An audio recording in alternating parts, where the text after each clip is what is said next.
안녕하세요, 김은웅입니다. 안녕하세요, 최혜정입니다. 자, 살다 보면 부부끼리 갈등이 생기는 경우가 많이 있죠. 특히 지금 연말 그리고 내년 연시 이때쯤 이제 술을 많이 드시다 보면 부부간에 더 갈등이 많이 생기는 그런 시즌이기도 한데요. 네. 자, 이럴 때 어떻게 해결하면 좋을까요? 오늘 금요 특강 시간에는요, 부부 사이의 대화 테크닉 어떻게 가져가야 되는지에 대해서 자세하게 알려드리겠습니다. 많이 기대해 주시기 바랍니다. 네, 주말을 앞두고 한파가 절정에 달했다고 합니다. 이 시각 야외 현장 연결해서 자세한 날씨 살펴보겠습니다. 김현 캐스터. 네, 상암동 DDMC 앞에 나와 있습니다. 네, 오늘 어제보다도 더 추워졌네요. 네, 그렇습니다. 어제도 무척 춥다고 했는데요. 오늘은 한파의 절정에 달했다고 생각하시면 되겠습니다. 날씨를 전해야 하는데 입이 떨어지지 않을 만큼 춥고요. 보시는 것처럼 도톰한 패딩에 목도리, 장갑은 물론 이렇게 핫팩까지 챙겼지만 온몸이 오들오들 떨리다 못해 꽁꽁 얼어붙은 느낌입니다. 8시가 조금 지났습니다. 이 시각 서울은 영하 14도로 어제 같은 시각보다 2도 낮고요. 이렇게 불어오는 칼바람의 체감온도는 무려 영하 18도까지 크게 떨어져 있습니다. 때문에 오늘 옷차림, 보온에 각별히 신경 쓰셔야 합니다. 어제보다 한파특보는 확대 강화됐습니다.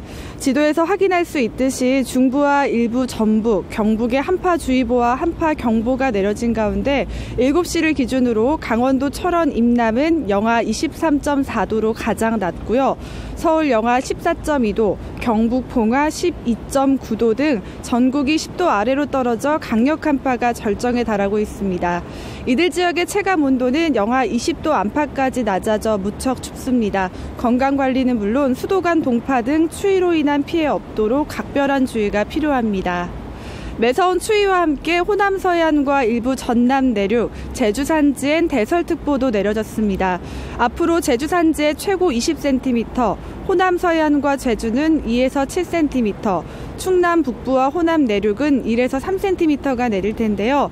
충남 북부는 오전에, 호남과 제주는 오후에 모두 그치겠습니다. 기온이 워낙 낮기 때문에 곳곳에 빙판길이 우려됩니다. 미끄러지지 않도록 조심히 움직이셔야 합니다. 그 밖에 내륙은 대체로 맑겠습니다. 다만 서울 등 전국 대부분 지역에 건조주의보가 내려져 있는데요. 앞으로 대기는 더 건조해질 것으로 예상됩니다. 해안과 제주에 바람까지 강하게 불고 있어 산불 등 화재 피해 없도록 유의하셔야 합니다. 낮에도 종일 춥습니다. 오늘도 중부지방을 중심으로 영하 5도 안팎에 머물 텐데요. 서울 영하 4도, 청주 영하 3도, 대전 영하 2도, 광주 0도가 예상됩니다. 이번 한파는 주말이 지나고 서서히 누그러들겠습니다. 그렇다 하더라도 서울의 아침 기온이 영하 10도 안팎에 머물며 무척 춥겠고요. 당분간 맑은 날은 많겠습니다. 우리 몸에서 추위를 가장 많이 느끼는 곳은 어딜까요? 외부에 노출이 가장 많이 되고 지방이 적은 목이라고 하는데요. 이렇게 목에 목도리만 둘러도 체감 온도를 5도나 높일 수 있다고 하니까요. 오늘 목도리 꼭 착용하는 게 좋겠습니다. 오늘 전국의 감기 가능지수 매우 높은 단계입니다. 감기 조심하시고요. 마음만큼은 따뜻한 하루 보내시기 바랍니다. 지금까지 상암동 DDMC에서 오늘의 날씨였습니다.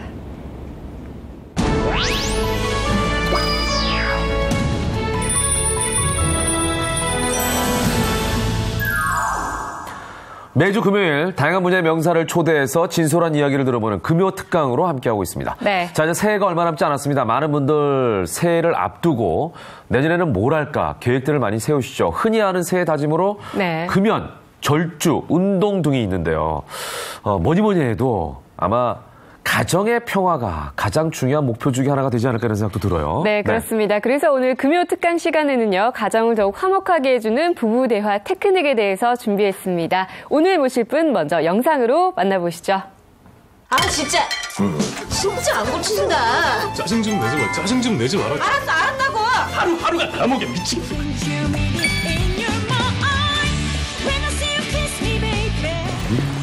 제가 좋아하는 거 너무 잘하시는 것 같아요.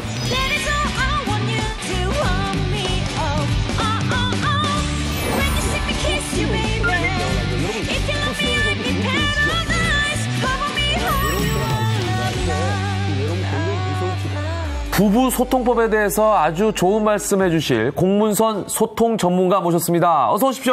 반갑습니다. 네, 반갑습니다. 네. 네, 어서 오세요. 네, 반갑습니다.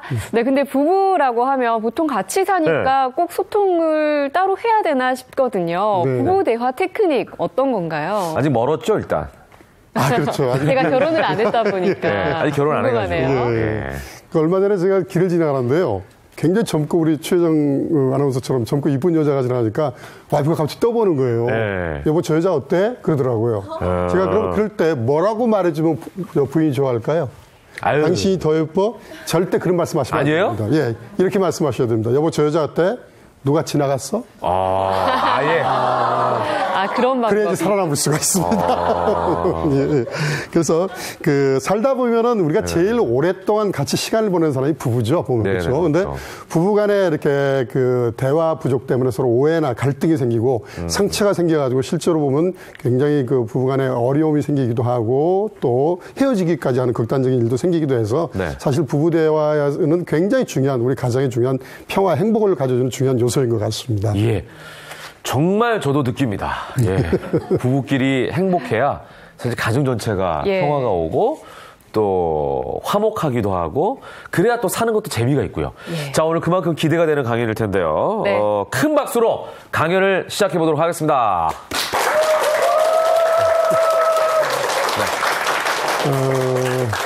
오늘 오신 분들이 대부분 부부시죠? 결혼하신 분들이죠?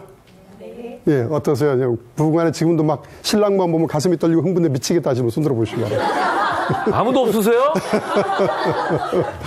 우리 보통 가족이라고 많이 이야기를 하기도 하는데요. 네네. 사실 보면은 굉장히 우리가 살면서 외로울 때가 많습니다. 근데 이 외로움은 굉장히 무서운 질병이고요. 네. 외로움 때문에 우리 인생이 굉장히 불행할 때가 굉장히 많은데 부산에 가면요. 무연고자의 어떤 묘지가 있습니다. 그래서 이제 이름도 없고 죽어도 불분명한 사람들을 갖다가 이렇게 묘지에다가 안장을 하는데요. 거기에 42번 묘지라고 있습니다. 그 묘지의 주인공은 여성분입니다. 여성분인데요. 부산의 한 원룸에서 돌아가신 지 17일 만에 발견이 돼가지고 거기에 이제 무연고 묘지에 묻히셨는데 재미난 건 아닙니다만은 그분 스마트폰을 이렇게 좀 핸드폰을 검색을 해봤더니요. 스팸 문자 있죠. 우리 부동산이나 대출 이런 그 스팸 문자에다 답장을 달아놓은 걸 발견했습니다. 하도 대화할 사람이 없고 외로우니까. 그래서 스팸 문자에다가 답장까지 달 정도로 외로움을 느끼셨던 분이 계신데 정말 외로움은 굉장히 사실 우리가 참기 힘들고 외롭고 쓸쓸함은 우리 인생에서 가장 큰 불행의 요소가 아닌가 싶은데요.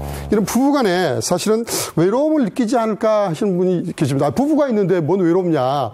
부부간에 같이 사는데 뭐가 힘들까 쓸쓸하냐 할지 모르지만요. 시카고대 시니어 리서치 센터에서 한번 조사를 했더니 부부간에도 특히 이제 부부가 같이 있어도 외로움을 느끼는 부분들이 굉장히 많고요. 그래서 우리 흔히 말하는 윈도우 쇼핑 뭐라 그러죠? 쇼윈도우. 쇼윈도우 부부라고까지 이 얘기도 많이 나오고 합니다. 그만큼 사실 부부도 굉장히 외롭고 쓸쓸할 수 있다는 걸 좀 말씀드릴 수 있겠네요. 보니까요. 아니 의외예요, 그죠? 예, 부부가 항상 같이 있는데 외롭다? 네. 예. 그 이유가요. 아마도 부부간의 대화가 부족하기 때문이 아닌가 싶습니다. 예. 역시. 자, 혹시 우리 방청객님들 여러분들, 부부로 이렇게 지내신 분들 중에 나는 하루에 1시간 이상 대화를 한다. 한 분밖에 없어요. 야, 나는 꽤 들 줄 알았는데. 나머지는 혹시 10시간 이상 대화한다 아니에요?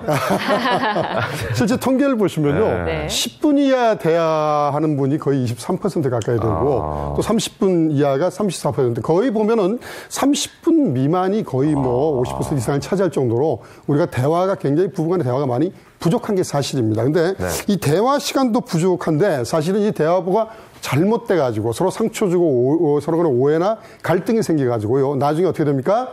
황혼 이혼이 생기고 또 그로 인해 가지고 또 혼자 살다가 아까 무용고자처럼 고독사를 하거나 이런 일이 굉장히 많아서요. 특히 부부간에는 대화가 너무너무 많이 필요하고 또 대화의 기술이 있어야지 그 대화가 훨씬 더 풍요롭고 행복해질 수 있는 게 아닌가 하는 생각이 듭니다. 네. 그래서 오늘 그 부부의 대화를 우리가 이제 한번 해보는데요. 네. 사실 이렇게 부부가 대화를 할 때 보면 테크닉이 굉장히 중요합니다. 우리는 그냥 말만 잘하면 되고 같이 있으니까 대화하는데 큰 어려움을 못 느끼고 말 못하는 사람 없지 않습니까? 근데 그렇죠. 우리가 대화의 테크닉이 왜 필요하냐면요. 같은 말을 하더라도 상대방한테 기분 나쁘게 하는 말이 있고 예. 상대방을 행복하게 해주는 말이 있거든요. 네. 그래서 예를 들어서 제가 한번 보겠습니다. 보면요. 이제 제가 아침에 우리 그 김민호 아나운서께서 이제 아침에 출근을 하시는데 네. 사모님 밥을 안 해놓고 주무신 겁니다. 네. 네. 그래서 밥을 안 해놓고 주무셔서 급하셔가지고 이제 배가 고프시니까 네. 나가서 밖에 나가서 샌드위치하고 우유를 사왔습니다. 네. 드시려고 딱 보니까 날짜가 이틀이 지난, 즉 유효기간이 이틀이 지난 샌드위치를 모르고 사오신 겁니다. 자, 이럴 때 우리는 보통 부인한테, 남편들 입장에서입니다. 부인한테 네. 뭐라고 얘기를 할까요? 보통 그럴 때 뭐라고 얘기를 할까요? 첫 번째. 잘 좀 보고 사지 그랬어. 이게 첫 네. 번째고요. 두 번째. 네. 참. 잘못 샀으니까 가서 바꿔 와. 네. 세 번째. 못 먹어 버려. 이거 좀 네 번째. 성질이 났고. 이틀 정도는 뭐 괜찮아. 먹어도 되지 않을까?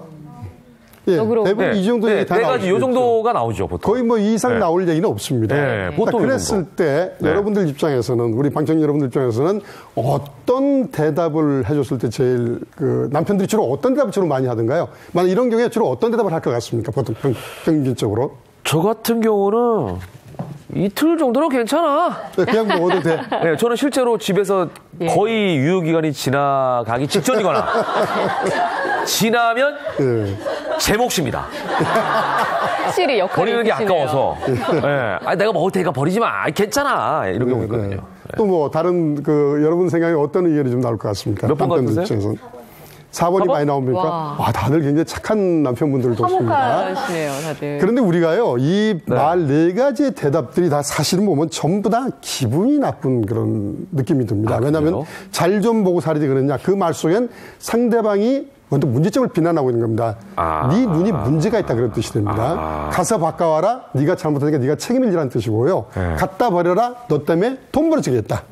그냥 먹자. 너 때문에 죽을지도 모른다. 그런 뜻도 있습니다. 그럴 리는 없겠지만 나 아플 수도 있다. 그런 얘기했던 감정이 상대방한테 담겼기 때문에 듣는 사람의 입장에서 전부 다 기분이 나빠질 수 있다는 거죠. 네. 자, 이럴 때 그럼 뭐라고 대답을 하는 게 가장 효과적일까요? 그러니까 이게 참 어렵네요. 네. 바로 이런 식으로 대답을 하시면요. 네. 상대방이 훨씬 기분이 덜 나쁘고 감정도 덜 상한다. 그런 내용입니다. 아니, 이거 어디서 샀어? 예. 아이고, 이런 나쁜 놈들이 있나. 먹고 탈려면 어쩌려고 날짜 지난 것을 팔다니. 내 가만두면 안 되겠구먼, 이거. 네. 박수 한번 해주시죠.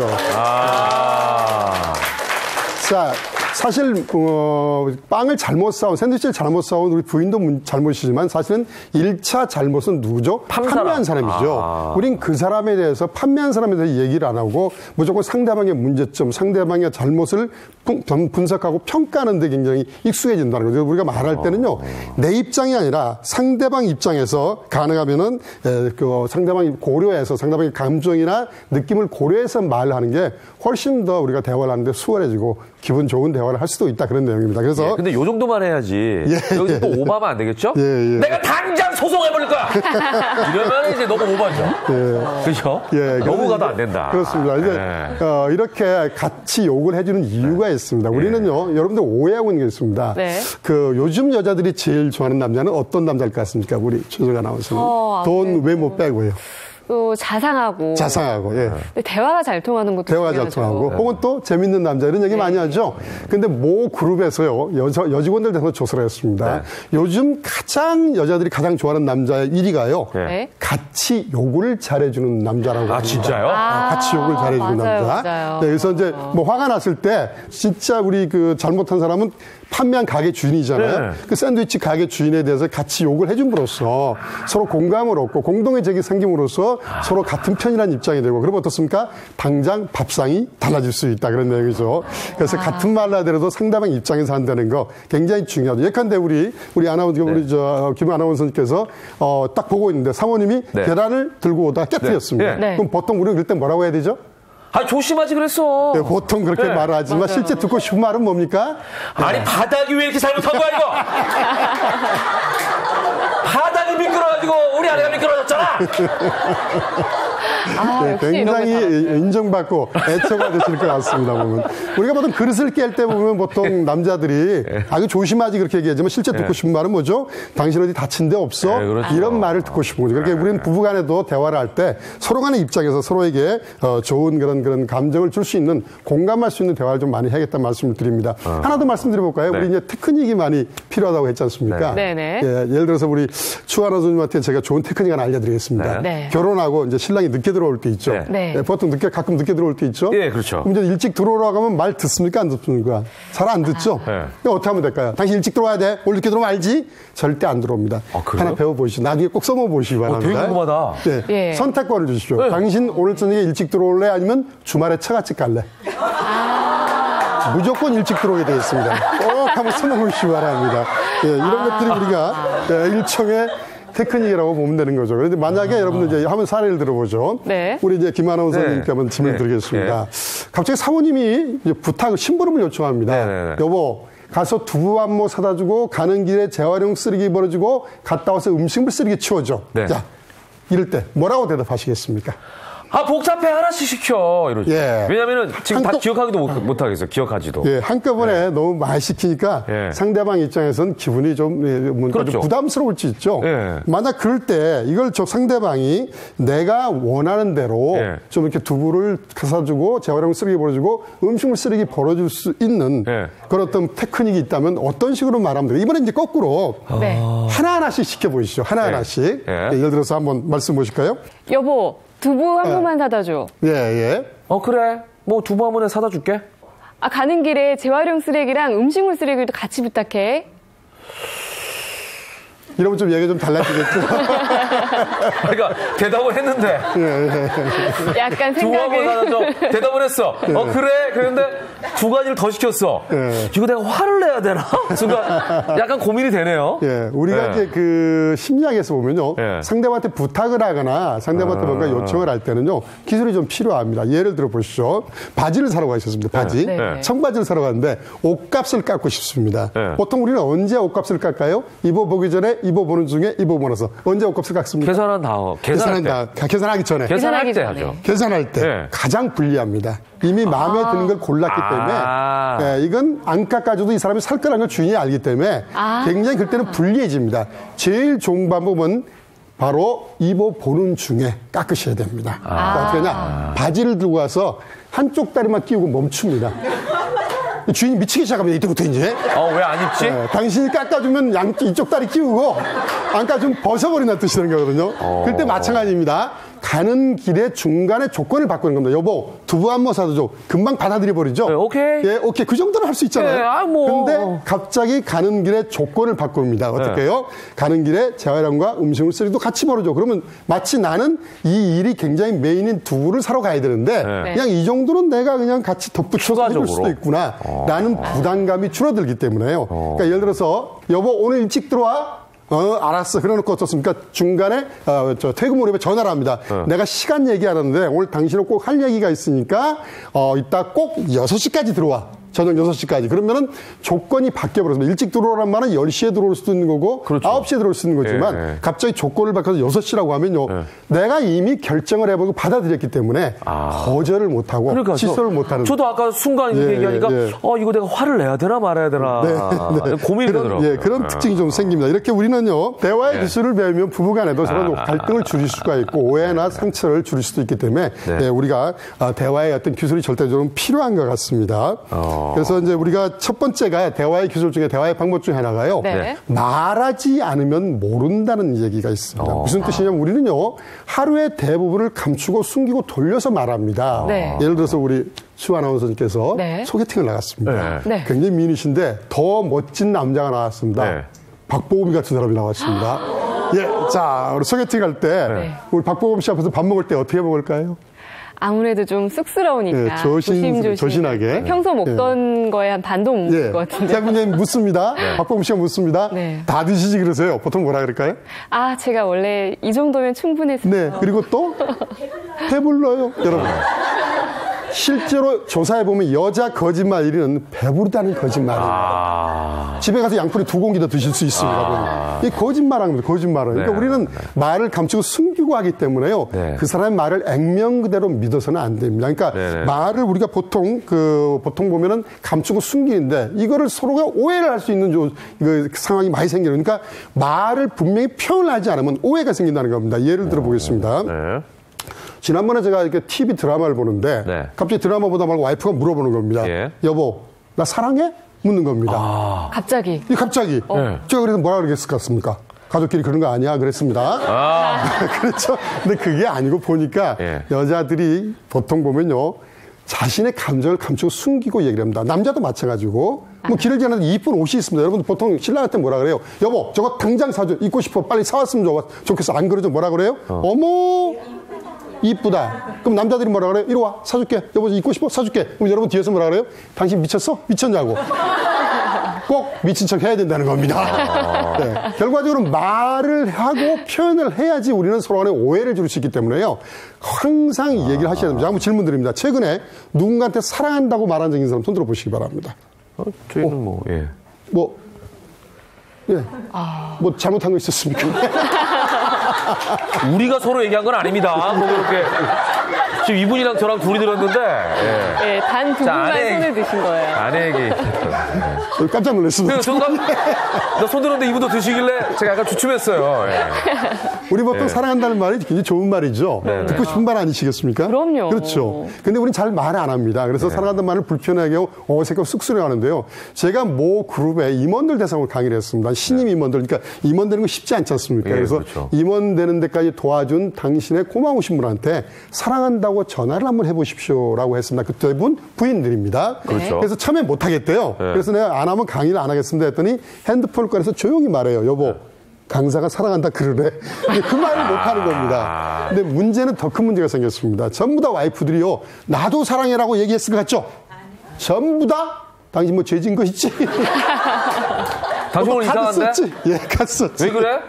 안 하는 행동하네? 뭐 이런 식으로 우리가 대화를 할 때 보면 우리가 서로 간에 상대방한테 표현을 분명히 안 하면요. 이런 오해나 갈등이 많이 생깁니다. 왜냐하면 말 안 해도 알겠지라고 생각하는 경우가 굉장히 많거든요. 그래서 여러분들 하루에 한 번 정도는 꼭 누군가한테 그냥 자꾸 어색함을 없애고 쑥스러움을 없애기 위해서는 좋아한다, 사랑한다는 말을 많이 하셔야 됩니다. 그래서 가능하면은 항상 상대방한테 오해를 없앨 수 있는 그런 것들을 많이 줄이는 방법을 많이 여러분들이 찾아보시도록 노력을 하셔야 되겠습니다. 저희 와이프도요. 저 이제 캐나다에서 오래 살아가지고 표현을 많이 하는 게 익숙해요. 그래서 저한테 신혼 초에는 항상 오빠는 왜 사랑한다는 얘기를 안 해? 이렇게 얘기하길래 한국 남자들은 그런 얘기를 잘 안 하잖아요. 그래서 서운하실 수 있죠. 자기야 꼭 얘기해야 하나?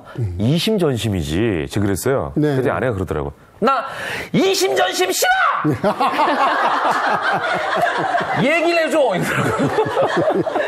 근데 한국 남자들은 얘기 안 해도 그냥 안다고 생각하니까. 맞습니다. 이 부부도 문제였는데요. 어떤 분은 그런 분도 계셨습니다. 제가 이렇게 강의를 하다 꼭 한 번씩 이렇게 전화를 하라고 하는 그런 실수를 많이 시키거든요.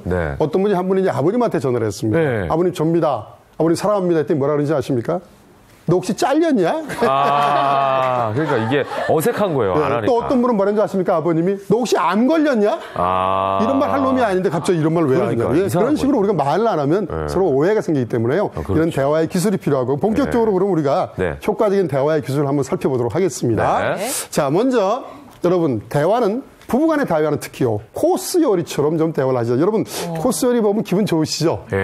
처음에 이렇게 에피타이저도 나오고 또 뭡니까? 본식도 나오고 메인 요리도 나오고 또 마지막에 후식도 나오고. 그렇죠. 그 정식으로 코스 요리 보면 굉장히 기분 좋으시죠? 맞아요. 굉장히 대접받고 있다는 기분이 들잖아요. 그래서 우리 대화는 밥 먹듯이 해야 되는데 그중에서도 우리가 코스 요리처럼 하면 됩니다. 첫 번째 처음에 나오는 그 요리가 바로 이제 에피타이저 나오죠. 이 에피타이저 요리를 꼭 좀 여러분이 좀 살펴봐야 되겠습니다. 우리 보통 에피타이저는 뭐가 나옵니까? 스프나 아니면 이렇게 샐러드 같은 거 주로 많이 나오죠. 가벼운 게 많이 나오죠. 마찬가지로 우리가 처음에 대화를 시작할 때는 따뜻한 대화를 하는 게 좋습니다. 무슨 얘기냐면은 예를 들어서 이제 제 강의를 들으시는데요. 여기 계신 반의 어떤 우리 여러분들은 제 강의를 얼음에다가 가득 얼음을 가득 든 그 컵을 들고 강의를 듣고요. 반은 따뜻한 커피잔을 들고 강의를 듣습니다. 그다음에 강의를 평가하게 하면요. 얼음컵 든 사람들이 강의를 굉장히 나쁜 점수를 줘버립니다. 실제로 존 버그 교수라는 사람이 실험을 했더니 얼음컵을 들면 그 사람에 대한 평가는 나빠진다. 무슨 뜻이냐? 말도 차가운 말, 따뜻한 말이 있습니다. 두 분이 열심히 이렇게 방송을 끝냈는데 국장님이 부르시는 겁니다. 똑바로 했어? 제대로 했어? 뭐 방송 잘 한 거야? 자, 이건 따뜻한 말일까요? 차가운 말일까요? 차가운 말이죠. 차가운 말이죠. 근데 국장님께서 아유, 두 분 너무 고생하셨습니다. 수고하셨습니다. 오늘 방송 좋았습니다. 그럼 이게 따뜻한 말입니다. 자, 아이하고 얘기를 합니다. 너 시험 잘 봤어? 똑바로 봤어? 이건 차가운 말, 따뜻한 말. 차가운 말이죠. 차가운 말이죠. 우리 아들 공부하느라 고생 많았다. 힘들었지. 자, 신랑 왔습니다. 보통 그럴 때 뭐라 그래요? 수고했어요. 고생했어요. 오늘 추운데 애썼죠. 이런 게 따뜻한 말이었는데 세상에서 가장 따뜻한 말로 느껴지는 말이 있었습니다. 바로 뭐냐면 고맙다, 감사하다는 말을 인간은 가장 따뜻하게 느낀다고 합니다. 그러니까 여러분들 같은 부부끼리요. 좀 도와주면 당연하게 생각합니다. 여보, 이거 좀 집어줘. 여보, 이거 좀 도와줘. 이거 좀 들어줄래? 그때 여러분은 고맙다는 말을 안 합니다. 왜?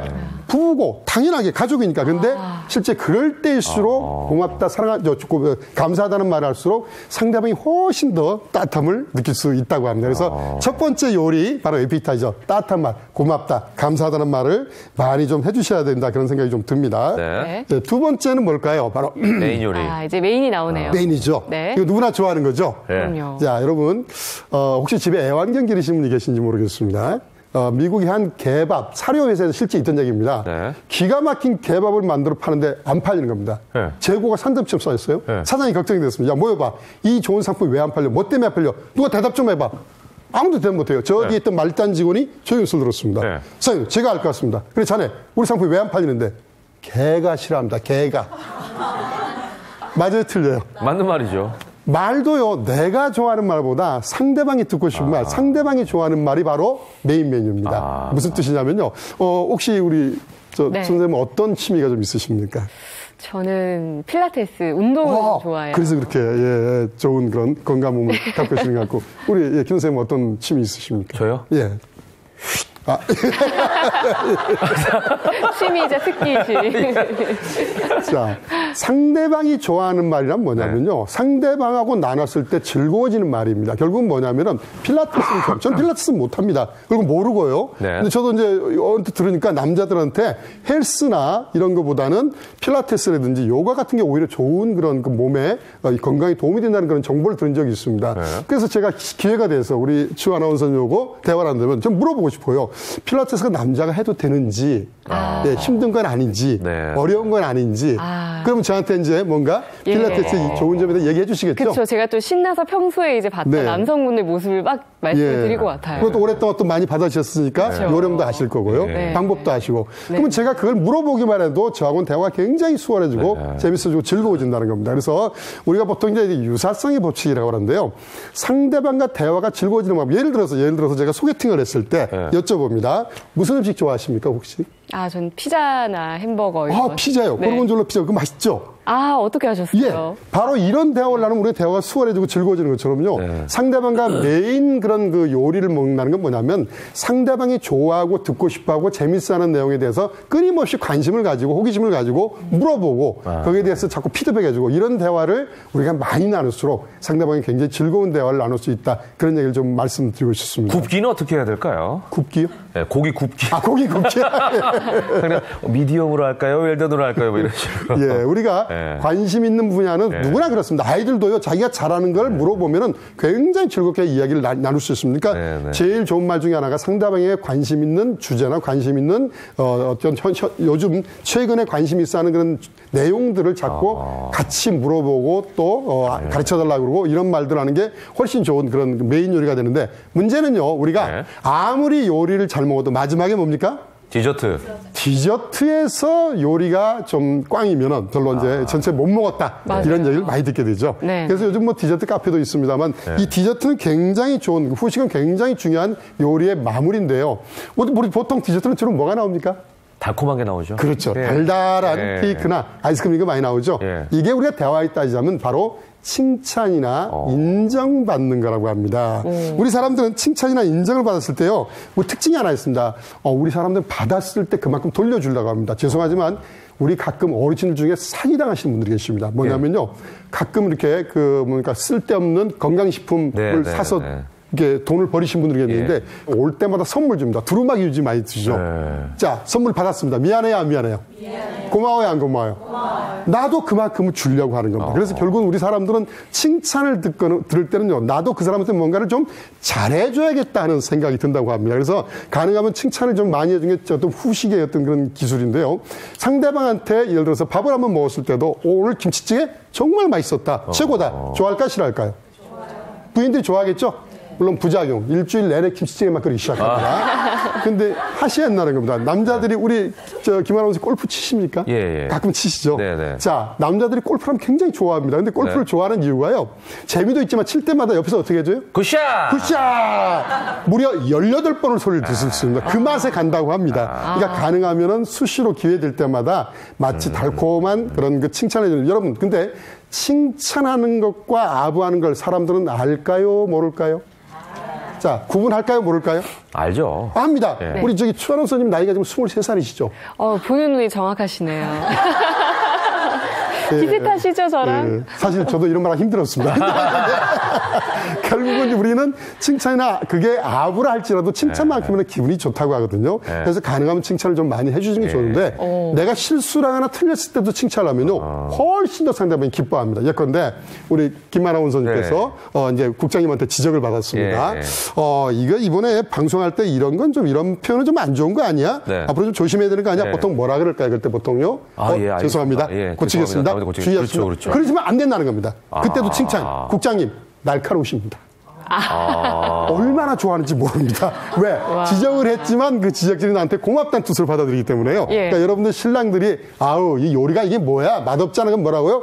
앞머리를 간도 그러지 마시고요. 그것마저도 칭찬.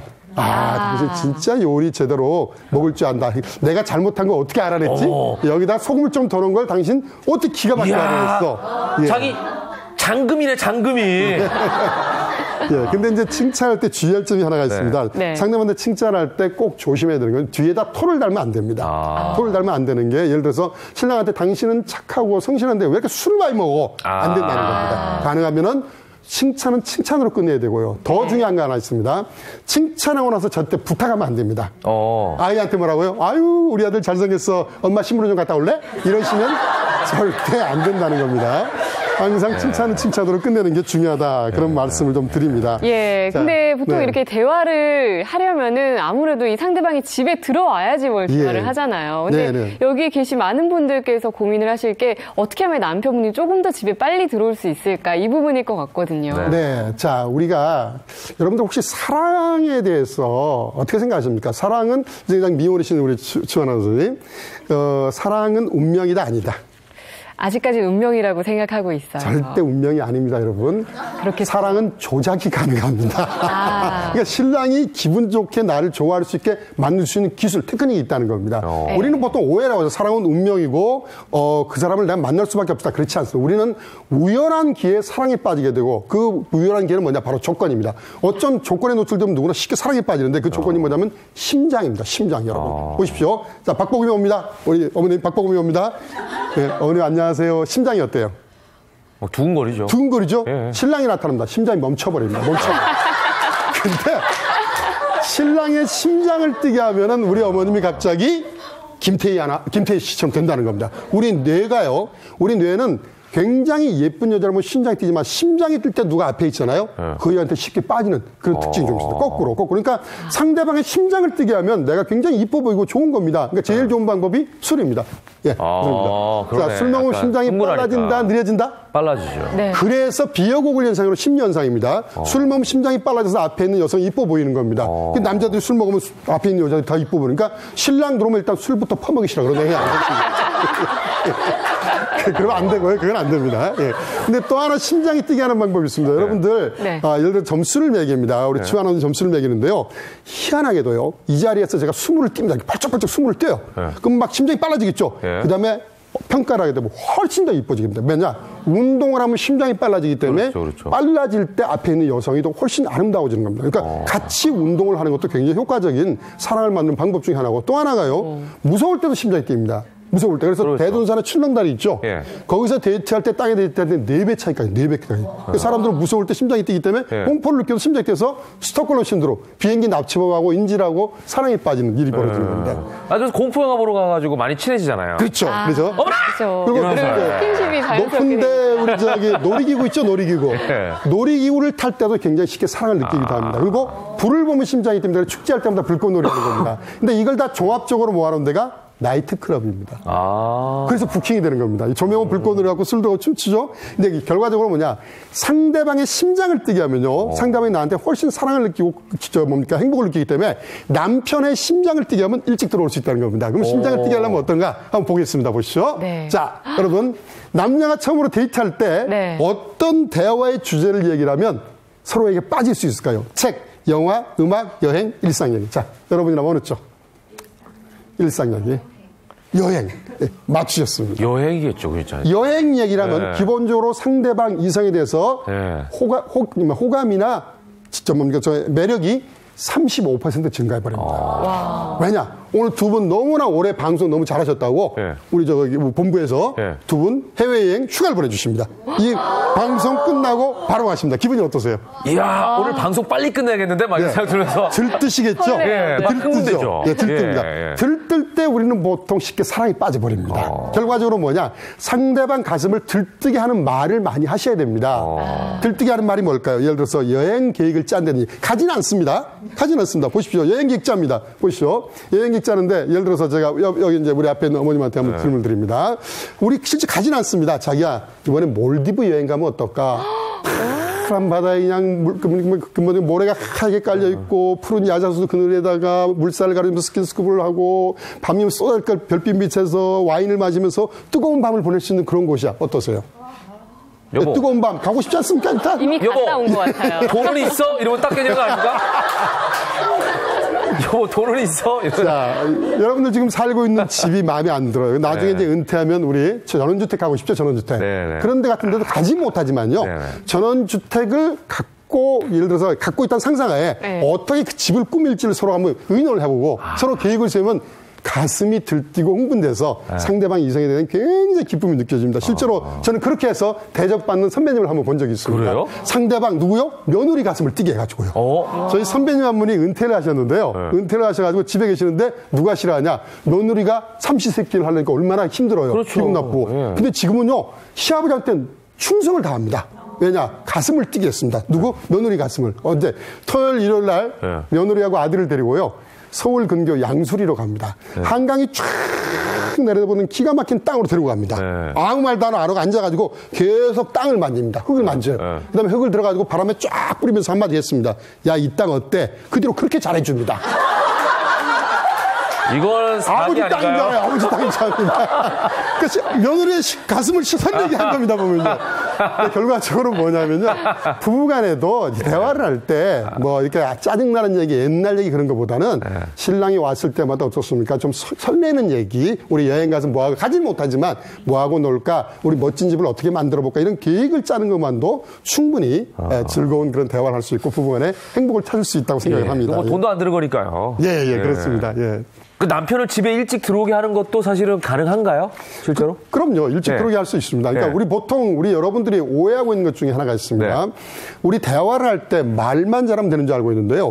남자 7명을 똑같은 셔츠를 입혔습니다. 하룻밤 잠을 자게 하면 옷에 냄새가 배겠죠. 그 옷을 벗긴 다음에 여자 7명한테 냄새를 맡게 합니다. 마음에 드는 냄새를 고르세요. 여자들이 냄새를 맡고 선택하고 돌려줍니다. 입고 나타납니다. 그럼 보죠? 얼굴 보죠? 달라져야겠죠. 그렇지 않습니다. 여자 7명 중에 5명이 내가 좋아하는 냄새의 옷을 입고 사람을 찾아냅니다. 그리고 좋아합니다. 자, 그렇다면 어떻습니까? 냄새 굉장히 민감합니다. 그럼 여러분들 집에 어떤 냄새요? 맛있는 냄새. 맛있는 냄새를 많이 가득 남길수록 남자들은 냄새에 대한 후각이 굉장히 강합니다. 그래서 잊지 못하고 오늘 집에 가서 맛있는 된장찌개 먹어야지. 아주 따끈한 김치찌개 먹어야지. 이런 생각을 많이 해서 또 집에 일찍 들어오게 할 수 있다고 합니다. 본능적으로. 본능적이죠. 본능적으로. 그래서 저 같은 경우는 아내가 집에 일찍 들어오게 하려고 하지도 않던 영상통화를 하더라고요. 영상통화를 해가지고 애들과 얼굴을 보고 대화하게 합니다. 애들을 이용하는 거죠. 네, 그래서 이제 20개월 정도밖에 안 돼가지고 쌍둥이가 너무 귀여워하니까 애들이랑 막 통화하면서 막 애들이 이제 심지어 엄마가 시킨 대로 아빠 막 이러면은 가만히 있어봐 내가 뭘 해야 되는데 이러면서도 들어가게 되더라고요. 그러니까 여러 가지 방법들이 있는 것 같아요. 그렇습니다. 그래서 이제 일단은 우리가 대화를 하려면은 일단 서로 마주 봐야 되고 자주 봐야 되고 또 대화를 할 때 의도적으로 뭐 이걸 해야겠다 하는 것보다는 사소한 것들을 주로 많이 하는데 제일 좋은 방법은 많이 물어보시기 바랍니다. 항상 좋아하는 게 이런 남자들이 제일 좋아하는 말 하나가 있습니다. 오늘 당장 한번 실습해 보시기 바랍니다. 집에 가서 신랑이 메이저리그 야구 보고 있습니다. 딱 한마디 해보세요. 너무너무 좋아합니다. 여보 병살타가 뭐야? 우리 아나운서는 아시죠? 병살타 뭔지 아지 않습니까? 아이고, 자기 그걸 몰랐어? 그렇죠. 1루에 사람이 있었는데 1루로 뛰는 동안에 타자를 잡고 또 그 뛰던 주자도 잡는 거를 병살타라 그래. 이렇게 말이 길어지십니다. 그러니까 남자는 뭘 물어보면 내가 좀 아는 척을 하고 싶고 하고 가르쳐주는 걸 굉장히 즐겨하기 때문에 막 입에 계급을 물고 얘기를 합니다. 그래서 항상 기회 될 때마다 여보 요즘 정치가 어떻게 되고 있어? 한다든지 다만 조심해야 되는 게 있습니다. 물론 서로 간에 이제 가치관이 다른 얘기 뭐 이런 것들은 주로 좀 빠지시고 종교 얘기 그런 건 안 하시는 게 좋고요. 상대방한테 좀 물어보는 걸 많이 할수록 서로 간에 대해서 충분히 좋은 대화의 기술을 우리가 나눌 수 있다. 이렇게 말씀드리고 싶습니다. 이야, 오늘 뭐 아주 너무 재미있게 부부 사이에서의 대화 테크닉에 대해서 얘기해 주셨는데 자, 오늘 그 아까 1시간 이상 대화하신다는 분하고 저 이분 빼고요. 나머지 분들 중에 질문 있습니까? 부부관계 이상이 없는 분들인 것 같아가지고 혹시 질문 있는 분 질문 받죠? 집에 일찍 들어오는데 말이 별로 없어요. 말을 좀 많이 하게 하는 그런 방법이 있을까요? 그러니까 말을 많이 안 한다는 게 뭐냐면 할 말이 없다는 겁니다. 결과적으로. 그렇죠. 무슨 말을 해야 될지 모르는 거죠. 그러니까 갑자기 말하지 않는다고 말하는 게 없죠. 실제로 제가요. 그 기업의 임원들 대해서 강의를 하면서 이런 얘기를 했습니다. 밥상머리 대화의 중요성을 얘기했습니다. 우리 자녀들이 성장을 잘하려면 밥상머리. 그래서 우리 오바마 대통령, 존 F 케네디 이런 분들이요. 항상 밥 먹으면서 대화를 많이 해서 자녀들과 대화를 많이 하라고 했습니다. 이거 싫어합니다, 여러분. 그래서 이분이 감명을 받고 나도 아이들하고 대화를 해야겠다. 그래서 어떻게 해요? 이분이 아침 일찍 출근하니까 새벽 6시에 애들을 깨웠습니다. 밥 먹자고. 그것도 힘들어 죽겠는데 자, 지금부터 대화 시작하자. 아무 주제도 없고 아무 얘기도 없이 대화 좀 하겠습니까? 애들이 말똥말똥 있습니다. 그러니까 우리 회사에서 많이 쓰는 기법 있죠? 지금부터 한 명씩 일어나서 5분 스피치를 시작해라. 5분 스피치. 이건 고역이 되는 거예요. 취약이죠. 결국은 전혀 의도는 좋은데 노력은 좋은데 효과가 없는 겁니다. 그러니까 어떻습니까? 무조건 대화하자고 되는 게 아니고요. 어떤 주제를 정하는 게 좋습니다. 예를 들어서 우리 신랑분이 들어왔을 때 요즘 아이가 나쁜 친구들 좀 만나는 것 같은데 여보 우리가 어떻게 해야 될까? 우리가 이럴 때 우리는 어떻게 했으면 좋을지 여보 좀 얘기 좀 해줄 수 있어? 이런 식으로 어떤 주제를 가지고 얘기를 특히나 서로 간에 고민하고 특히 상대방이 신경 쓰고 있는 부분을 갖다가 같은 공동의 주제로 얘기를 하면요. 훨씬 더 가까워질 수 있다. 그런 말씀 좀 드리고 싶습니다. 공통 관심사 중에 이제 대표적인 게 자녀들 문제니까. 그렇죠. 자녀들 문제죠. 그 남편의 입장에서도 자녀들 문제를 무시하지는 않을 거 아니에요. 그죠? 그렇죠. 자, 다음 분. 네, 이제 부부간에 대화를 하다 보면은 말 한마디에도 상처를 받게 되거든요. 서로가 피해야 될 말이 있다면 어떤 말이 있는지 좀 알려주세요. 이것만 지켜도 싸울 일이 훨씬 줄어들 것 같아요. 우린 조심해야 되는 말들이 있습니다. 그러니까 상대방이 이걸 나는 좋은 말을 하는데 기분 나쁜 말들이 있습니다. 예를 들어 이런 거죠. 이런 겁니다. 우리 최 아나운서님한테 이게 칭찬일까요? 욕일까요? 들어보십시오. 참 건강해 보이십니다. 자, 남자들 이런 말은 여자들이 좋아할까요? 싫어할까요? 그렇습니다. 싫어하죠. 혹시 좋은 말인데. 그건 사실 칭찬이죠. 근데 여자 입장에서 어떻게 받아들이죠? 그걸 살쪘다. 혹은 또 맏며느리감. 혹은 또 복스럽게 생겼다. 이런 말 어떻습니까? 달덩이 같아. 이런 거. 달덩이 같은 거. 큰일 나는 말들이죠. 결국 뭐냐면 나는 좋은 뜻이지만 상대방이 상처받는 그런 말들이 있거든요. 세 가지가 3비라고 합니다. 비난, 그다음에 비교, 비꼬는 말입니다. 상대방을 예를 들어 비교를 합니다. 옆집 누구 아저씨는 일찍 들어오는데 당신은 왜 이렇게 늦게 들어오냐? 그 다음에 상대방한테 어떻습니까? 이제 비난하는 말이죠. 애가 당신 닮아서 이렇게 애가 이렇게 공부를 못해. 이런 말. 그 다음에 비꼬는 말이 뭡니까? 여보나 힘들어 죽겠어. 그럼 뭐라고요? 당신이 힘들면 나는 지금 거의 죽을 맛이야. 이런 식으로 내가 회사 가서 얼마나 힘든지 알아? 이런 식으로 상대방을 비꼬는 말. 이런 말들은 꼭 피해야 되는 그런 말이라는 거. 그래서 우리가 부부싸움은 뭡니까? 칼로? 물 베지 않습니다. 칼로 마음을 벨 수가 있습니다. 그래서 말할 때 한마디 한마디를 정말 상처를 주지 않도록 조심해야 한다. 그런 말씀을 좀 드리고 싶습니다. 네, 아주 명쾌하시네요. 정말 원만한 부부관계를 원하시는 분들에게 한 말씀 해주시면 어떤 게 있을까요? 정리하는. 여러분 혹시 얼룩말은 검은 바탕에 흰색 줄무늬입니까? 흰 바탕에 검은색 줄무늬입니까? 글쎄요. 네, 그렇게 보면 그렇게 보이고 이렇게 보면 저렇게 보이죠? 네. 부부도 마찬가지입니다. 보기 나름인데 결과적으로 우리는 서로 다른 사람입니다. 제가 첫 부부싸움을 뭘로 했는지 아십니까? 이게 실화입니다. 첫 부부싸움을 탕수육 때문에 했습니다. 예? 탕수육. 네. 부어 먹느냐, 찍어 먹느냐? 저는 찍먹입니다. 찍먹. 자, 부먹 손들어보세요. 부어 먹는 사람입니다. 제가 그래서요, 갑자기 와이프가 탕수육에다가 부어버리는 거예요. 네. 저는 찍어 먹는데. 왜 그걸 그렇게 부어 먹냐, 눅눅하게. 난 찍어 먹고 싶은데 싸우는 겁니다. 결과적으로 뭐냐. 부부의 대화의 갈등의 원인은 정말 사소하게도요. 다른 사람이라는 걸 인정해 주는 겁니다. 아무리 부부지만 생각이 다르고 성격이 다르고 취미가 다르고 감정이나 가치관이 다르기 때문에 가장 좋은 방법은 상대방이 저렇게 말했을 때 그럴 수도 있구나. 저건 나하고 다른 생각이지 내가 생각한 만큼 당신도 부부니까 내 생각대로 따라야 돼. 이런 말은 가장 큰 오해를 불러일으키고 상처를 줄 수 있기 때문에 항상 부인이지만 나하고 생각이 다를 수 있다는 걸 인정해 주는 게 부부 대화의 첫걸음이 아닌가 하는 생각이 듭니다. 야, 자, 배우자의 마음을 꺼내는 부부 대화 테크닉에 대해서 아주 좋은 말씀해 주신 공문선 소통 전문가께 감사의 박수 부탁드리겠습니다. 고맙습니다. 네, 감사합니다.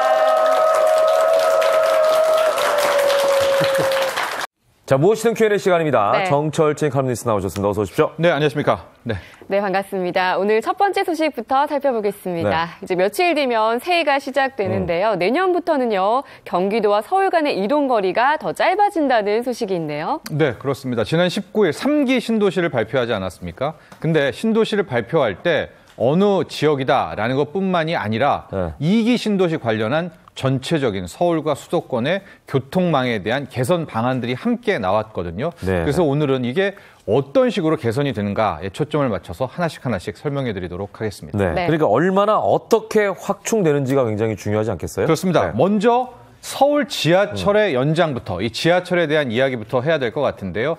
일단 내년을 시작으로 해서 2021년, 2023년 완공되는 시점은 좀 있습니다. 그러나 계획들을 하나하나 말씀을 드리면 먼저 3호선 같은 경우에는 일산 대화역에서 끝나잖아요. 이게 파주 운정까지 거의 7km가 넘는 구간이 이제 연장되게 되고요. 예. 7호선 같은 경우에는 양주 고읍에서 옥정 구간이 이제 추가로 개통이 됩니다. 또 하나, 이제 아직 이름은 정확하게 명칭은 안 나왔는데 한강선이라고 해서 방화에서 김포를 여기가 한 25km 정도 됩니다. 여기도 이제 신설을 해서 이것을 5호선에다 갖다 붙이는 방안이 있었고 위례 신도시 같은 경우에는 상당히 크죠. 여기에는 이제 위례 트램 거의 54km의 위례 트램을 통해 가지고 신도시 내에서는 할 수 있도록 하는 그런 이제 개선안들이 지하철 관련해서는 나왔습니다. 네, 근데 여기에다가 국내 최초로 도심 고속전철 계획까지도 있다면서요? 그렇습니다. 어제 실은 하루 종일 굉장히 클릭이 많았던 기사였고요. 검색어에도 떴는데 이제 지하철 그 다음은 무엇이었느냐? 바로 GTX라는 Great Express Train, Great Train Express라는 이 광역 급행 철도에 대한 이야기인데요. 크게 세 개, A, B, C를 통해 가지고 앞으로 서울과 이 수도권 외곽을 잇게 되는데 GTX가 있게 되면은요, 이 외곽 끝이라고 해도 서울 도심, 즉 서울역까지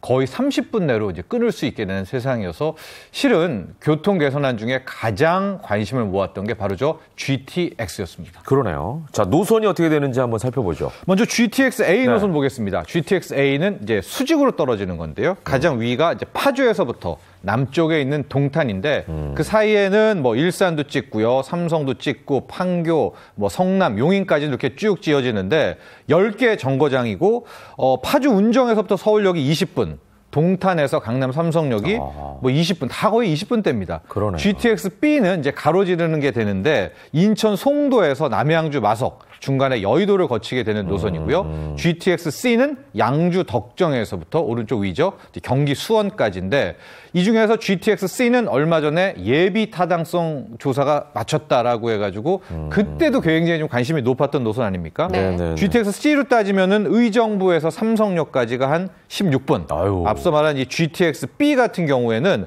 거의 남양주에서도 하나 이 서울까지 들어오는데 30분 이내로 끊게 되니까 GTX만 있다면 그래, 꿈의 노선이네요. 꿈의 노선이고 서울 집값을 잡는 데는 굉장히 효과적이라고 할 수 있겠습니다. 정말 교통만 된다면 굉장히 편리해질 것 같은데 착공은 언제부터 하나요? 어제 왜 GTX가 큰 인기를 끌었느냐? 이제 GTX-A 노선, 위에 이제 파주에서부터 동탄까지 떨어지는 이 노선이 착공식을 가졌다는 겁니다. 그래서 이제 파주부터 일단은 이제 서울역까지 이어지는 이 삼성까지 이어지는 노선이고 실은 삼성에서부터 밑에 동탄까지는 재정을 통해서 이미 시작이 됐었거든요. 그래서 이제 착공을 갖췄다라는 건데 개통은 2024년. 그러니까 지금부터 한 5년 정도라면은 일단은 개통이 되게 될 텐데요. 이 GTX A 노선이 왜 중요하냐? 실은 3기 신도시사 분들이 관련하는 이제 수요자들이 이 A만 바라보고 있거든요. 왜냐하면 A가 잘 돼야 실은 2기, 3기 신도시도 숨통이 트입니다. 그렇기 때문에 굉장히 큰 관심을 모으고 있습니다. 네. 자, 지금은 뭐 전철, 그다음에 GTX 이런 그 교통수단에 대해서 말씀드렸는데 버스 이용하시는 분들도 참 많잖아요. 그렇죠. 여기에 대해서도 좀 살펴보죠. 실은 또 버스를 좋아하시는 분들은 버스만 타게 되거든요. 버스에 관련한 계산도 함께 나왔습니다. 먼저 수도권에서 서울로 들어오는 광역버스들, M버스라고 하죠. 대거 확충을 하게 되는데 그 거점들을 하나하나 정해졌습니다. 그래서 서울의 수색역, 또 김포공항역, 또 선바위역, 하남 쪽도 있고요. 동남부에는 청계산역들을 통해 가지고 수도권에서 바로바로 들어올 수 있는 M버스의 신설 계획이 있고 또 하나가 SBRT라고 해서 BRT 같은 버스는 뭐냐?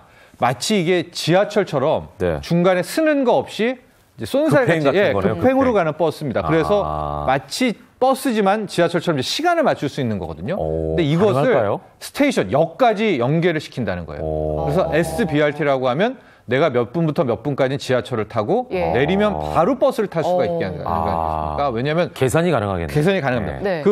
왜냐하면 저 SBRT가 왜 필요하냐면 지하철 같은 경우에는 막 땅도 파야 되고 굉장히 이게 복잡하잖아요. 반면에 지상으로 가는 버스는 어느 정도 간선도로와 신호체계만 바꾸면 이게 급행으로 갈 수가 있기 때문에 특정 구역에 한해서는 저 SBRT를 통해서 지하철 혹은 GTX가 가질 수 있는 장점을 보완하겠다라는 안도 함께 나왔습니다. 근데 대중교통이 아닌 이 자차를 이용해서 출퇴근하는 분들도 많으시거든요. 이런 분들을 위한 정책도 혹시 있나요? 그렇죠. 현재 이제 수도권 외곽 같은 경우에는 외곽순환도로라고 해서 이제 삥 둘리는 곳이 있는데 이게 좋기는 한데 여기 병력 현상도 많습니다. 이런 것들은 뭐 1, 2층으로 나눈다든가 지하로 판다든가 하나가 있고 그날 나왔던 거는 제2 외곽순환도로라고 해서 파주에서부터 김포 라인을 하나 더 고리를 하나 더 만드는 그런 안도 함께 나왔기 때문에 도로 쪽도 이제 굉장히 좀 숨통이 트이게 될 것 같은데 중요한 건 이건 이제 계획이고요. 실천 과정이 얼마나 빠르게 또 효과적으로 진행되느냐 여기에 성패가 달려 있는 것 같습니다. 다음 얘기로 넘어가겠습니다. 이제 2019년 새해가 4일밖에 남지 않았습니다. 많은 분들 해맞이 장소에 대해서 관심이 있으실 것 같은데 해맞이 장소도 좀 알려주시고 그 전에 2018년을 마무리하기 위해서는 또 해넘이를 해야 되잖아요. 해넘이부터 좀 얘기를 해보죠. 해넘이는 늦게 지는 곳이 어디예요? 전라도로 가야 되겠죠. 가거도입니다. 전남 신안 가거도인데 가장 늦게 이제 해넘이 볼 수 있는 게 5시 40분입니다. 오후 40분. 그 다음이 전남 진도. 여기는 이제 5시 35분. 그러니까 나는 해 뜨는 것도 중요하지만 해넘이를 보면서 한번 정리하겠다라는 분은 가거도로 떠나시면은 늦게까지 일몰 보실 수 있습니다. 자, 그러면 해맞이. 해맞이는 뭐 유명하죠. 독도. 오전 지금 7시 26분 정도를 지금 볼 수가 있겠고요. 독도까지 안 가실 분들은 울산 간절곶, 여기도 넘쳐납니다. 그다음에 방어진인데 오전 한 7시 31분 정도에는 이제 일출을 볼 수가 있으니까 엄청납니다. 여기 이제 분위게 되죠. 해맞이 행사에는 어떤 게 있을까요? 일단 서울시부터 보면은요, 또 중요한 지역 뭐 광진구, 아차산, 노원구, 불암산 이런 곳들이 있는데 여기에 가시면은 갈 때부터 느낌이 옵니다. 뭐 모든북 공연, 풍선 날리기, 막 관련해 투호, 덕담 쓰기 있기 때문에 굳이 또 이런 데 안 가면 지역에서 근처, 특히 이제 서울 같은 경우에는 서울시 홈페이지에 가면 15건 정도 장소 나와 있거든요. 저는 뭐 아차산에 가봤는데 괜찮더라고요. 뭐 불암산도 좋고 가셔서 또 새해 기운을 듬뿍 받으시면 될 것 같습니다. 자, 새해 맞이 명소. 뭐 인터넷에도 워낙 자세하게 나와 있으니까 잘 확인하시고 꼭 희망찬 새해를 멋진 곳에서 맞이하시기 바랍니다. 영상을 보내주시 전해 주시죠. 요즘 불경기에 대기업들이 이제 상생에 나섰다라고 합니다. 사회적 기업이라든가요, 젊은 친구들이 함께하는 뭐 스타트업 여기에 지원을 하고 있다라고 하는데 관련 내용 영상을 통해서 확인하시죠. 아이돌 그룹 리더가 착용해 품절 사태가 벌어졌던 가방입니다. 자동차 시트를 재활용한 가방으로 알려지면서 착한 소비 열풍으로 이어졌습니다. 가방을 만든 사회적 기업은 대기업 재단에게서 1억 원과 경영 컨설팅을 지원받아 3년 만에 연매출 10억 원을 돌파했습니다. 사회적 약자인 이런 스타트업 같은 저희 회사에 여러모로 도움을 주셔서 건강하게 성장을 하고 있는 것 같습니다. 노인과 장애인에게 일자리를 만들어주는 전주비빔빵과 우시산 등 사회적 기업을 돕는 대기업도 있습니다. 경쟁력을 갖춰서 어느 기업보다도 경제적 가치를 더 많이 창출하고 그 결과로 사회적 가치를 더 많이 낼 수 있는 창업만이 아니라 젊은 아티스트를 돕기도 합니다. 대관료가 부담되는 아티스트를 지원하고 첫 콘서트까지 관리해줍니다. 경기가 어렵다 보니 기부도 줄고 있습니다. 하지만 상생하는 기업 문화가 확산하고 있어 이 사랑의 온도탑 수치도 빠르게 올라갈 것이라는 기대감이 커지고 있습니다. 국내 대표 기업인 삼성그룹과 현대차그룹이 사회복지 공동모금회에 각각 500억 원과 250억 원을 기탁하는 등 경기 침체 속에서도 상생 문화는 확산되고 있습니다. 채널A 정다은입니다.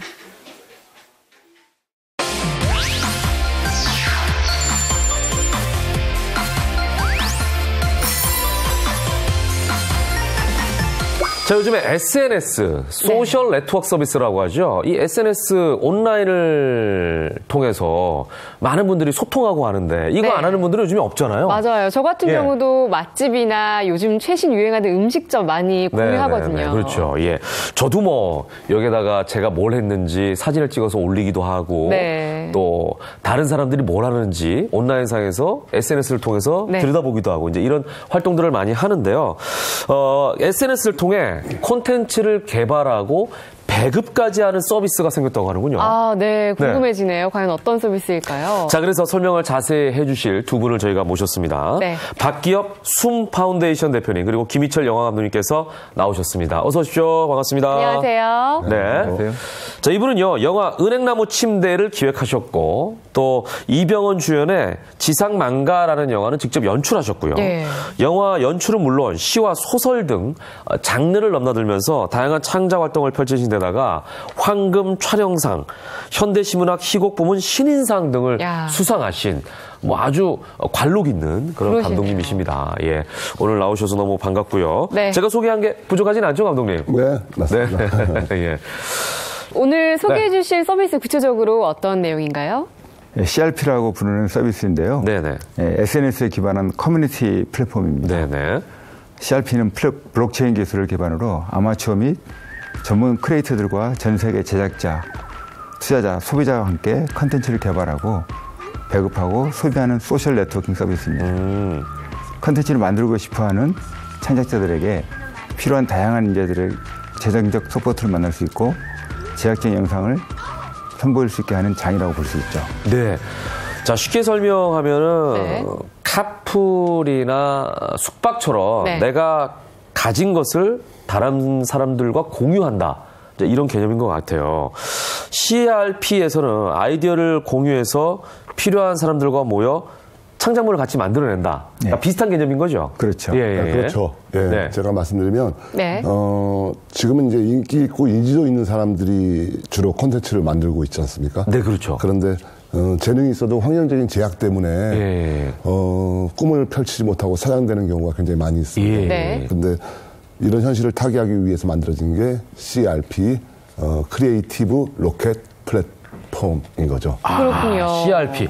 언뜻 들으면은 그 병원 가면 CPR이라고 있거든요. CPR이라고 있죠. 심폐소생술. 네, 그것도 이제 사람을 살리는 그런 방법인데 비슷하게 CRP 하니까 그 창작을 하고 싶어하는 사람들을 살리는 플랫폼이다 이런 생각도 드네요. 그렇죠. 얘기를 들을수록 정말 궁금한 점이 많은데 우선은요, 이 CRP 안에서 콘텐츠가 어떻게 만들어지고 또 공유는 어떻게 되는지 그런 시스템적인 부분이 좀 궁금합니다. 아이디어는 풍부한데 실현시킬 방법이 딱히 없어 고민한 창작자들이 있다면 우선 CRP상에서 자신의 아이디어를 작성해 커뮤니티 서비스에 업로드합니다.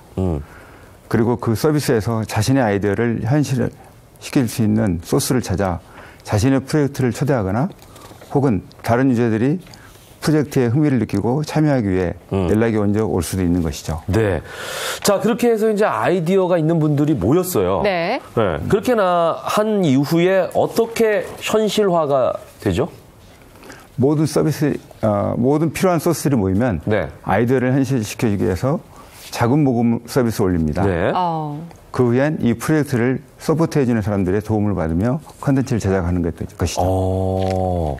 예, 그게 이제 콘텐츠를 제작하는 동안에는 이제 제작 스케치를 올려야 되는데요. 예. 콘텐츠 지지자들이 이제 제작 과정을 확인하고 네.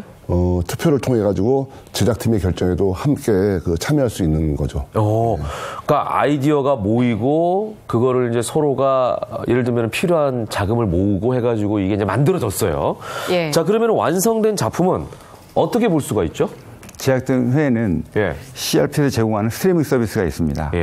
이런 단계에 대해서 창작자들은 프로젝트를 제작해 스스로를 성장시킬 수 있는 기회를 얻게 되는 것이죠.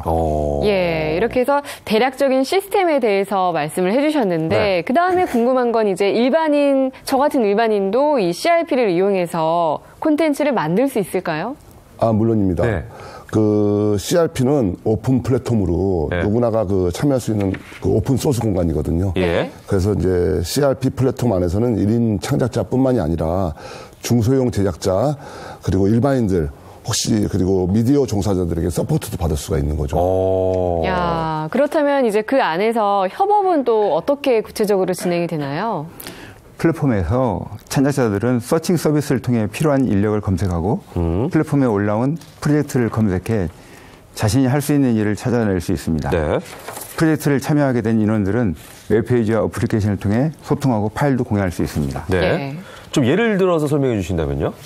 프로듀서는 이제 서칭 서비스를 통해서 감독을 검색합니다. 그리고 각 감독들의 페이지를 방문해가지고 그 감독이 가지고 있는 프로필, 포트폴리오, 필모그래피 등의 정보를 보고 그리고 좋아요를 누르고 코멘트를 할 수가 있습니다. 이거 이제 우리가 웹상에서 많이 하는 그런 이제 행동들인데. 그래가지고 이제 그 아주 장점은 그럼으로써 감독의 그 특이사항이나 그 어떤 취향도 알아낼 수 있다는 거죠. 그러면서 1대1 메시지를 보내가지고 1대1 의견 교환도 할 수 있고 시나리오에 대한 논의나 그리고 제작 일정 그리고 놀라운 거는 이제 예산 등에 대한 협의도 가능하다는 겁니다. 지금 말씀을 들어보면 굉장히 효율적이거든요. 왜냐하면 사실은 이제 우리나라뿐만 아니라 전 세계적으로도 이 공유 플랫폼 안에 모여서 아이디어도 제공하고 서로가 어떻게 만들자 진행 과정도 공유하고 뭐 돈도 모으고 다 가능하다는 얘기잖아요. 근데 언뜻 어떤 생각이 드냐면 이게 이제 온라인상에서 이루어지니까 이렇게 편리한 부분도 있겠지만 이거는 사실은 컨텐츠를 제작하고 배급하고 모든 일을 다 하는 건데 이게 서로가 좀 믿을 수 있을까? 이게 불투명하지는 않을까? 여기에 대한 불안감이 좀 존재하지 않을까라는 의구심이죠. CRP는 굉장히 투명한 공간입니다. 창작자가 아이디어 개요를 올려놓고 제작자들을 섭외하는 과정이 개방되어 있기 때문에 일반 유저들이 컨텐츠를 시작부터 제작에 완료되는 시점까지 직접 눈으로 확인할 수 있는 것이죠. 그렇군요. 그렇다면 이제 이 CRP 구체적으로 어떤 일을 하고 있나요? 올해 10월에 저희 AWFF의 메인 스폰서로서 후원을 했고요. 저희들이 AWFF에서 CRP를 처음 공개했습니다. 미국 AWFF 산 네트워크를 기반으로 앞으로 영화제 공모전들을 준비하고 있습니다. 내년에는 미국, 베트남, 일본, 한국을 대상으로 CRP 영화제를 개최하고 CRP 스트리밍 서비스를 런칭할 예정입니다. 지금 아주 발빠르게 활동하고 계시고 어떻게 보면은 온라인상에서 이루어지는 서비스다 보니까 현재의 그 흐름을 잘 쫓아가고 있는 진화된 방법이다 이런 생각이 드네요. 오늘 좋은 정보를 알게 됐습니다. 오늘 나와주셔서 고맙습니다. 감사합니다. 감사합니다. 생방송을 함께했습니다. 김현욱의 굿모닝 12월 28일 2018년의 마지막 금요일이었습니다. 함께해 주셔서 고맙습니다. 그럼 저희는 올해 마지막 날인 다음 주 월요일 아침 8시에 변함없이 생방송으로 찾아뵙겠습니다. 행복한 주말 보내십시오. 고맙습니다. 감사합니다. Swing, swing, call out your baby.